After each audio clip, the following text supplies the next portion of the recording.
Heute bei den Lately News hat ein Sicherheitsbeamter des britischen Premierministers bei einem Flug von Washington aus seine Dienstwaffe im Flughafen vergessen. Aufgefallen war dies nur, weil der kleine Timmy diese fand und ihm die Flughafensicherheit nun versprach, eine neue PS5 zu bekommen, wenn er denn die Waffe weglegen würde. Und nur 2 erschossene Piloten später willigte der kleine Timmy in den Deal ein. Aber auch nur, weil die Flughafensicherheit noch eine Xbox draufgelegt hatte und einen nun entlassenen Sicherheitsbeamten des britischen Premierministers. Noch mehr gleich bei den News.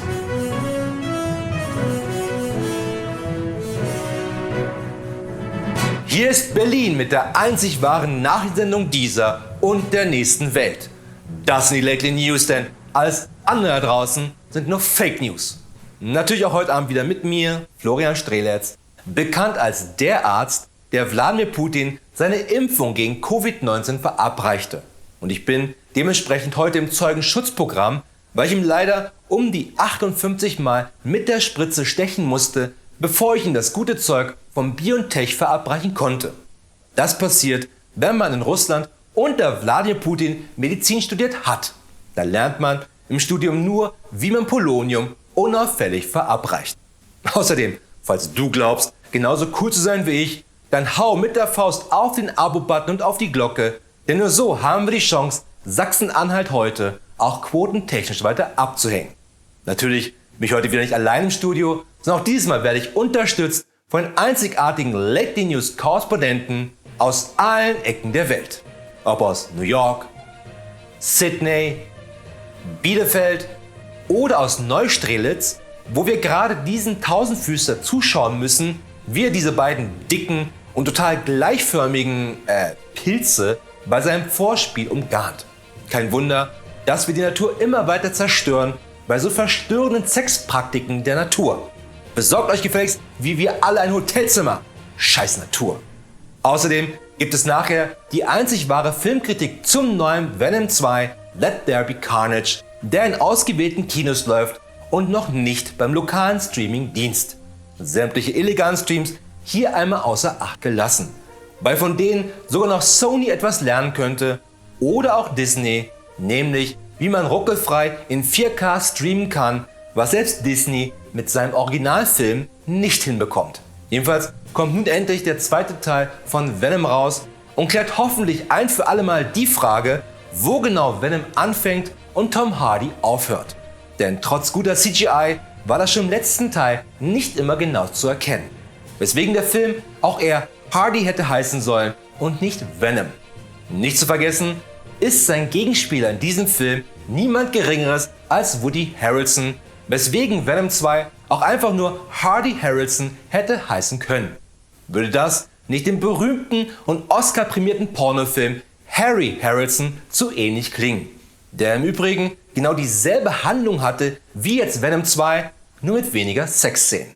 Na, mal schauen, ob Venom 2 Let There Be Carnage an seinen geistigen Vorgänger Hardly Harry Harrelson Let's Come Together rankommt. Aber kommen wir zuvorerst einmal zu den wichtigsten Nachrichten der Woche und fangen an mit Berlin. Ich stand ja kurz davor, als Jugendlicher Profispieler im Fußball zu werden. Alleine, weil meine Tante Erna ja meine Geburtsurkunde vordatierte, war ich körperlich immer 6 Jahre weiter als alle anderen Spieler meiner Altersklasse. Weswegen ich auch der einzige Spieler in der U20 war, der mit einem seiner Söhne zusammenspielen konnte. Leider hinderte mich eine Verletzung daran, Profi zu werden. Keine körperliche, sondern nur eine seelische Verletzung.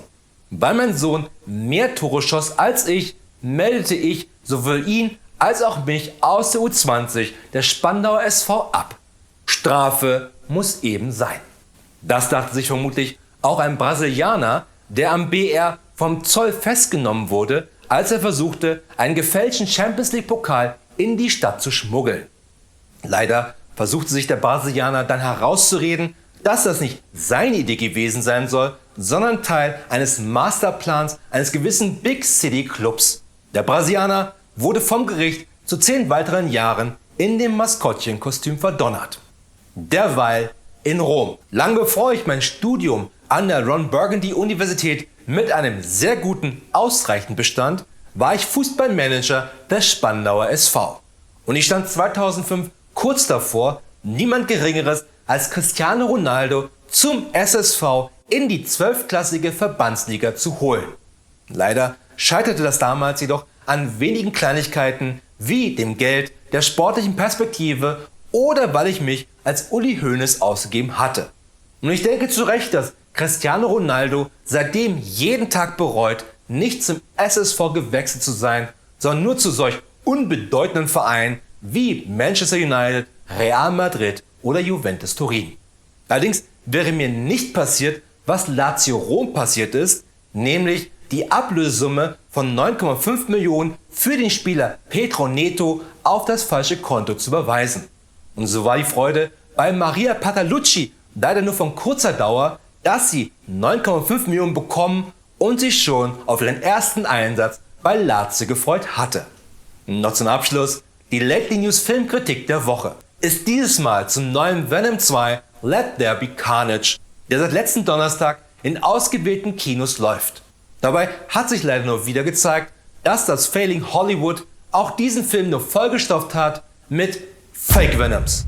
Bei Venom Let the Sunshine in Your Heart darf man nicht vergessen, dass der Gollum-Darsteller Andy Serkis hier die Regie führte, was sich immer wieder in einigen Szenen zeigte, bei denen Venom einen bizarren Dialog mit sich selber führte. Leider nicht so brillant wie bei Gollum, wo der eine der gute Gollum war und der andere Jens Spahn. Aber man kann dem Film echt nicht vorwerfen, nicht noch ein paar Schippen beim CGI raufgetan zu haben. Und vermutlich dauerten die Dreharbeiten mit den echten Schauspielern nur 2 Tage, während die restlichen 120 Minuten gleich einfach direkt im Computer gerendert wurden. Aber so sehen Comic-Verfilmungen halt heute aus. Und das ist gerade eine der größten Schwächen von Venom 2. Deshalb sei nur verwarnt, Venom, Welcome to the Uncanny Valley, die dunkelgelbe Lately News Kinokarte an dich und beim nächsten Rewatchen schließe ich einfach meinen Controller an den Fernseher. Denn günstiger kann man ohne eine PS5 nicht auf PS5 Grafikniveau zocken. Das waren die Lately News. Wir sehen uns wieder am Freitag. Und nicht vergessen, alles andere da draußen sind nur Fake News.